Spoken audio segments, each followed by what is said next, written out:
సమర్థ రామదాస విజయం 5వ అధ్యాయం పార్ట్ 1. శ్రీరామ జయ రామ జయ జయ రామ రామ. శ్రీ దత్తతత్వం. నిత్యానందుల వారిట్లు చెప్పసాగిరి. విద్యాసాగర, దత్తతత్వాన్ని సూర్యాజీ ఇలా వివరించాడు. జగత్తులో ఆది గురువు ఓంకార స్వరూపుడు అత్రి అనసూయానందనుడు శ్రీ దత్తాత్రేయ స్వామియే. ఆయన తన తత్వాన్ని అర్హులైన శిష్యులకు తెలిపేటందుకు, దుఃఖాన్ని దూరం చేసేందుకు, ముముక్ష మార్గంలోకి మరలించేటందుకు, మోక్ష మార్గం ప్రబోధించేటందుకు సర్వకాల సర్వావస్థల యందును సంసిద్ధంగా ఉంటారు. శ్రీ దత్తస్వామి త్రిగుణాత్మకుడు, త్రిగుణాతీతుడు, త్రిమూర్తి స్వరూపుడు కావున త్రిగుణములను సమన్వయపరుచుకొని అధిగమించిన అత్రి మహర్షికి ప్రసన్నుడైనాడు. ఆయన కోరిక ప్రకారం భువిలో అనసూయ గర్భమందు ఉద్భవించి దత్తాత్రేయుడనే నామాన్ని స్వీకరించాడు. శ్రీ దత్తుని లీలలు దేవతలకు, మునులకు కూడా అంతు చిక్కనివి. కాని ఆ జగద్గురుడు సాధకులపై ప్రీతితో తన తత్వాన్ని తెలిపే సద్గురువుగా భూమిపై మానవ రూపంలో అవతరిస్తాడు. ఆయనే శిష్యుడిగా అవతరించి గురుతత్వాన్ని, శిష్య లక్షణాలను వెలుగులోనికి అనగా అందరికీ అందుబాటులోనికి తీసుకొస్తాడు. ఆది నుండి ఈ గురు శిష్య పరంపర అనే సత్సంప్రదాయము ద్వారానే ఆత్మ విద్య వెలుగులోకి వస్తున్నది. శ్రీ దత్తుడు యోగీశ్వరేశ్వర చక్రవర్తి అని స్తుతి చేయబడిన వాడు. ఈయనే మహాభయ నివారకుడు, మహాజ్ఞాన ప్రదాత, సకల సంపత్ ప్రదాత, యోగ ప్రదాత. ఈ ప్రపంచంలో ఎవ్వరికేది కావాలన్నా ఇవ్వగల సమర్థుడు ఈయన. అయినప్పటికీ వారి వారి అర్హతలను బట్టి ఇస్తుంటాడు. కర్మలు కొన్ని అడ్డుపడుట ద్వారా కొందరికి కోరికలు నెరవేరవు. దీనిని భక్తులు తెలుసుకోలేరు. శ్రీ స్వామి సర్వధీ సాక్షిభూతం అన్నట్లు అందరి మనసులలోనూ సాక్షిగా ఉంటాడు. కావున దత్తుడు అటువంటి వారికి కూడా వారి కర్మలను వీలైనంత త్వరగా తొలగించేందుకు అనేక రీతులు శోధిస్తాడు. సాధకుడు సానుకూలంగా స్పందిస్తే అవి త్వరగా తొలగిపోయి శుభాలు చేకూరుతాయి. లేకుంటే కొన్ని జన్మల వరకు కర్మానుభవం తప్పదు. సద్గురుని అండలో బాధలను అనుభవించుట ద్వారా కర్మలు శీఘ్రంగా క్షీణించిపోతాయి. ఈ కీలకం తెలిసి ఆచరించేవారు, సేవించేవారు తక్కువ. తెలియగలిగిన వారు ఆహా ఇంతకాలానికైనా తెలిసిందని బ్రహ్మానందపడతారు. అప్పటి వరకు తాము చీకటి కూపంలో ఉన్నామనే నిజాన్ని తెలుసుకుంటారు. శ్రీ దత్తస్వామి భోగిగాను, భోగాలను అనుభవించే యోగిగాను, జ్ఞానిగాను, జ్ఞాన ప్రదాత అయిన గురుమూర్తిగాను మహాత్ముల అనుభవాలు తెలుపుచున్నవి. కార్తవీర్యార్జునికి 80,000 సంవత్సరములు రాజ్యపాలనము, 1000 బాహువుల బలము, ఆకాశయానము, నీటిలో యానము, అష్టమాదిష్ట సిద్ధులు ఇచ్చినాడు. అహంకారం కలిగినప్పుడు అతని కోరికను అనుసరించి తనే సంహరించాడు. యదు మహారాజుకు అవధూతగా దర్శనమిచ్చి తాను ప్రకృతిలోని 24 మంది గురువుల ద్వారా జ్ఞానాన్ని పొందినట్లు వివరించాడు. అదే అవధూత గీత. ప్రహ్లాదునకు అజగర వృత్తిని తెలిపాడు. అలర్కునకు యోగమును బోధించి ఆత్మజ్ఞానాన్ని ప్రసాదించాడు. తద్వారా అహంకార మమకారములను దూరం చేశాడు. జీవిత పరమార్థము పొందేలాగా అనుగ్రహించినాడు. ఇవి యుగాంతరములలోని శ్రీదత్త లీలలు. కలియుగంలో దత్తుడే స్వయంగా మానవావతారమెత్తి సాధకులను, శిష్యులను ఉద్ధరిస్తూనే ఉన్నాడు.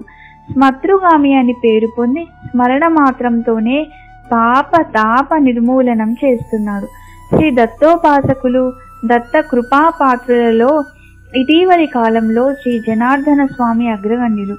ఈయన మహారాష్ట్ర దేశం నందు చాలిస్గామ్ అను గ్రామంలో దేశస్థ బ్రాహ్మణ వంశంలో 1504వ సంవత్సరంలో జన్మించారు.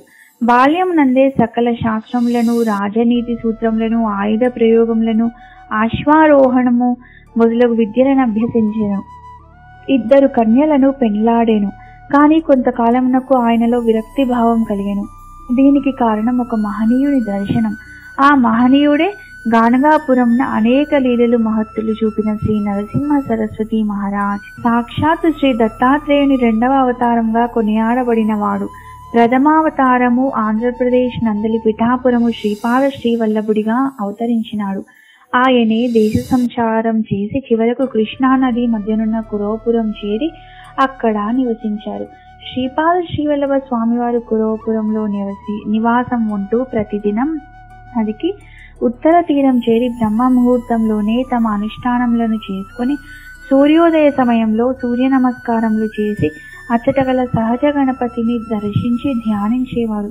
భిక్ష వేల వరకు అచ్చట గల వటవృక్షం క్రింద ఆసీనులై తమను చేరవచ్చిన భక్తులకు దీనులకు దర్శనమును ఉపదేశములను అనుగ్రహమును కలిగించేవారు. తరువాత అచ్చట అంతర్ధానమై శ్రీ నరసింహ సరస్వతిగా అవతరించారు. శ్రీ సద్గురు జనార్దన్ పంత్. శ్రీ జనార్దన పంతునకు మనస్తాపం కలిగి అంకలకోవా అను ప్రదేశంలో విచారగ్రస్తుడై ఉండగా శ్రీ నరసింహ సరస్వతి మహారాజ్ వారే దర్శనమిచ్చినారు. తానే దత్తాత్రేయుడనని తెలిపినారు. జనార్దన స్వామి యొక్క మానసిక అశాంతి ఆ దివ్య దర్శనంతోనే అంతరించింది. ఆ మహాత్ముని వీడక అనుసరించగా నరసింహవాడి క్షేత్రమున కృష్ణానదీ తీరమున ఔదుంబర వృక్షం నీడన కూర్చుండ నియమించి దత్త మంత్రోపదేశం ఇచ్చెను. హస్తమస్తక సంయోగం చేత జనార్దనుడు దివ్య జ్ఞానిగా మారిపోయెను. దత్తదేవుని సంస్పర్శతో ఆయన దేహమందు విద్యుత్ ప్రవహించినట్లాయెను. సమాధి స్థితిని పొందెను. ఆత్మ సందర్శన భాగ్యంతో విశ్వవ్యాపకమై యున్న తత్వమంతయు దత్తుడేనని అవగతమయ్యెను. బ్రహ్మానందంలో ఓలలాడెను. తనలోని ఆ స్థితిని నిగ్రహించుకొనలేక బాహ్య ప్రజ్ఞను కోల్పోయి అట్లే కొంత తడవు పడి ఉండెను. అప్పుడు సద్గురుడు తన కృపా కటాక్ష వీక్షణముల నాతనిపై ప్రసరింపచేసి చిరునవ్వులు చిందించుచూ జనార్దనుని సాధారణ స్థితికి తీసుకుని వచ్చెను. అతని తనువు మనసులలోని పారవశ్యతకు క్రమస్థితినందించి ఇట్లనెను. నాయనా, ఆత్మజ్ఞానివైనావు, కృతార్థుడవైనావు, కానీ నీకు చాలా కర్తవ్యమున్నది. దీనిని చాకచక్యముగా నిర్వహించవలెను. మహోన్నతమైన జ్ఞానము కలిగి నిరతిశయ ఆనందం నెల్లప్పుడూ అనుభవించుచు మనుగడ సాగించుము. నా ఆశీర్వాదం కృప నీకెల్లప్పుడూ లభించును అని పలికి దత్తస్వామి అనగా నరసింహ సరస్వతి యోగి అంతర్ధానమయ్యను. జనార్దనుల నచ్చటనే కొంతకాలం తపోనిష్టలో నుండెను. శ్రీగురుని ఆజ్ఞానుసారం తిరిగి చాలీస్గాం చేరుకుని కుటుంబ సభ్యులను కలిసెను. శ్రీ దత్త కృప యోగమును భోగమును ఇవ్వగలదనుటకు వీరి జీవితమే నిదర్శనము. శ్రీ దత్త కృప యోగమును భోగమును ఇవ్వగలదనుటకు వీరి జీవితమే నిదర్శనం. జనార్దన్ పంత్ కుటుంబ సభ్యులతో కలిసి గ్రామంలో నివసిస్తూ తన నిత్య కర్మానుష్ఠానమును ఆధ్యాత్మిక సాధనను అత్యంత శ్రద్ధతో నిర్వహిస్తూ ఉండేవాడు. సద్గోష్ఠులు సత్సంగములు కీర్తనలతో ఆ గృహం విరాజిల్లుచుండేది. జనార్దన్ పంత్ శౌర్య సాహసములు కలిగిన వాడు. బాల్యమందే ఆశ్వారోహణము, ఖడ్గ విద్య, ధనుర్విద్యలలో ప్రావీణుడైనాడు. అతడనేక పండితుల వద్ద శాస్త్రములను అభ్యసించినాడు. రాజనీతిలో అతడికతడే సాటి అని పేరుగాంచినాడు. ఇతని సద్గుణ సౌరభం క్రమక్రమంగా ఆనాటి ప్రభువైన నిజాం షాహీకి చేరినది. వారు ఆ విషయాన్ని నిర్ధారించుకొనుటకై గూఢాచారులను పంపి జనార్దనుని నిత్య కర్మలను జ్ఞాన విశేషాలను తెలుసుకుని ఆనందమంది వారికి స్వయంగా ఆహ్వానం పంపి ఒక దుర్గానికి అధిపతిని చేసినారు. అదే దేవగిరి దుర్గం. జనార్దన్ పంత్ ఒక శుభముహూర్తాన దుర్గానికి కుటుంబ సమేతంగా చేరుకుని ప్రవేశ పూజలు, వాస్తు హోమాది క్రమములు శాస్త్రబద్ధంగా పండితుల చేత చేయించి నివసింపసాగినాడు. ఇతని ఆధిపత్యంలో సైనికులందరూ చక్కదిద్దబడినారు. వారి వారి బాధ్యతలను కర్తవ్య నిర్వహణను పాటిస్తూ దుర్గరక్షణ విధిలో నిమగ్నులైనారు. జనార్దన పంత్ యొక్క వాక్చాతుర్యం, శాసనముల నమలు చేయు పద్ధతులకు ప్రజలు కూడా ముగ్ధులై పన్నులు తమంతట తామే చెల్లించే స్థితికి వచ్చినారు. ఉద్యోగులకు జీతభత్యములు సకాలంలో ముట్టుచుండెను. ఎప్పటికప్పుడు దుర్గంలోని విశేషములు నిజాం షాహీకి నివేదిక ముట్టుచుండేది. జనార్దన్ పంత్ ఎడల నిజాం షాహీకి అత్యంత గౌరవ ప్రపత్తులు కలిగినవి. ఎందుకనగా దేవగిరి యందు అంతకు ముందు అంతఃకలహములు శత్రువుల దాడికి దోహదకారిగా ఉండేవి. శాసన విరుద్ధ చర్యలకు ఆ దుర్గం ఆలవాలంగా ఉండేది. ఆ కారణంగానే రాజు జనార్దనుని శౌర్య సాహసములకు సంప్రీతుడై దుర్గాధిపతిని చేశాడు. రాజనీతి చతురత చేత దుర్గరక్షణ సునాయసముగా చేయుచున్నాడని తెలిపి మరింత సంతోషించేవాడు. జనార్దన స్వామి కర్తవ్య నిష్టను భగవన్నిష్టను సమానంగా నిర్వర్తించుచు అందరినీ సమముగా ప్రేమించుచు రాజకార్య నిర్వహణలో ఏమాత్రం ఏమరకుండా మెలుగుచుండేవాడు. గొప్ప రాజకార్య నిపుణుడని, శత్రువుల గుండెలో నిద్రిస్తున్నాడని, వారి పేరు వింటేనే దుర్గం వైపు శత్రువులెవ్వరూ తలెత్తి చూడరని చెప్పుకునేవారు. అందరూ మనస్ఫూర్తిగా తమ విధులను నిర్వర్తించుచుండ అంతటను శాంతి భద్రతలు నెలకొని సుఖానుభూతిని చవిచూచిరి. వ్యవసాయము వాణిజ్యము సక్రమ పద్ధతిలో సాగెను. దేవగిరి పైన ఉన్న ధారేశ్వరము నందు జనార్దనుని దర్బారు నడిపేవారు. రాజకార్యములతో బాటు పురాణ పఠనములు జరిపించేవారు. జ్ఞానేశ్వర మహారాజు వారు రచించిన జ్ఞానేశ్వరి మరియు అమృతానుభవమును వారికి నిత్యపారాయణ గ్రంథములు. అప్పుడప్పుడు ఆయన అశ్వమెక్కి నిర్జన పర్వత గుహా ప్రాంతమునకు వెళ్ళేవారు. ఆ ప్రదేశమే సూర్యకుంజ. తపస్సుకు అనుకూలమైనది. అచట ప్రకృతి సౌందర్యం శోభాయమానంగా ఉండేది. పెద్ద పర్వతములు, సెలయేరులతో, సుందరమైన కొలనులతో, వివిధ రకముల పక్షులతో నిండి ఉండేది. అచ్చట పంత్ గారికి మానవ రూపంలో శ్రీ దత్తాత్రేయ స్వామి వారు సాక్షాత్కరించేవారు. వారక్కడ అనేక ఆధ్యాత్మిక చర్చలు జరిపేవారు. జనార్దనులు ఆనందమగ్నుడై ఉన్న సమయంలో శ్రీ దత్తస్వామి అంతర్ధానమయ్యేవారు. తదుపరి జనార్దనులు కొండ దిగి వచ్చేవారు. ఆయన ఆశ్వారూఢుడై సాయుధుడై యుద్ధ సన్నద్ధుడైనచో యుద్ధమొనరింప వచ్చిన శత్రుసేనలు దూరమందుండియే భయపడి పలాయనం చిత్తగించేవారు. గురువారములయందు ఆయన సూర్యకుండం ప్రాంతమున ధ్యాన నిమగ్నుడయ్యేవాడు. ఆయనకి ధ్యాన భంగము కాకూడదని ముస్లిం ప్రభువైన నిజాం షాహీ దుర్గమంతటికి గురువారం సెలవు దినంగా ప్రకటించును. అనగా ఆ మహాముని పట్ల వారికి ఎంత గౌరవమున్నదో మనం ఊహించవచ్చును.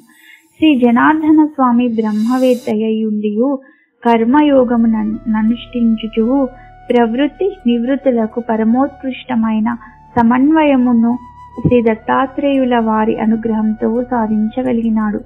జ్ఞాన ధ్యాన కర్మ యోగ నిష్టలన్నీ ఆయనలో రూపుదాల్చినవి.